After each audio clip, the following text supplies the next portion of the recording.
այսպիսի հզոր բերքեր, այսպիսի ամրոցներ, այսպիսի երկիր ունեցող ժողովուրդը հողը ուրիշին չպիտի տար, տվել է, որովհետև ներքին երկպառակությունն է այսպիսի իրավիճակի հասցրել։ Հիմա, եթե այս ԿՊ-ին չհաջողվեր ներքին երկպառակություն սերմանել, այսօր մեր չքնաղ Արցախը ուր պիտի լիներ, իր տեղում, մենք էլի կգնայինք, էլի կվայելենք այդ դրախտային երկրի գանձերը, նրա հրաշքները։ Ես Արցախի զորամասերում շատ եմ եղել, իմ հեղինակային պիեսներով գնացել եմ Արցախի զորամասեր և հիմա երբ հիշում եմ, թե մեր զինվորներն ինչ ապրումներ էին ունենում, երբ հնչում էր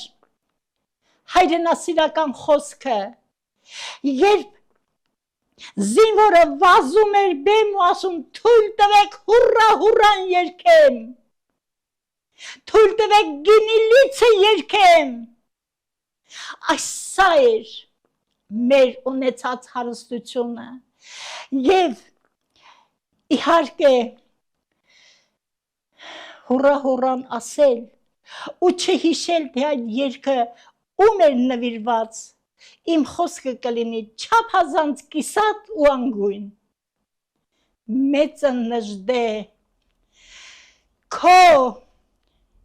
հիմնասյանն են այսօր կպնում, ես 7 տարի մշտապես ասում եմ, դուք չեք վախենում, որ նժդեհի իր 4 գերեզմաններից դուրս կգա մի օր և նրա հայացքը, նրա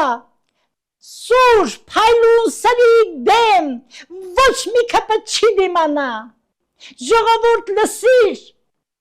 դու պիտի կանգնես քո արժեքների տեր, դու պիտի պաշտպանես քո երկիրը, քո գանձերը, քո մատենադարանը վերջի վերջո։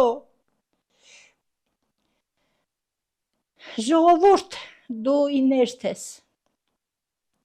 Ես այնքան քեզնից չեմ վիրավորվում, ինչքան մտավորական համարվող շատերից։ Մտավորականը որն է։ Մենք բառը վերցնենք, բաղդատենք, այսինքն միտք ունեցող մարդ,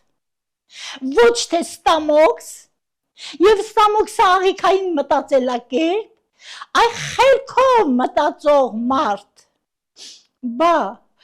ուր եք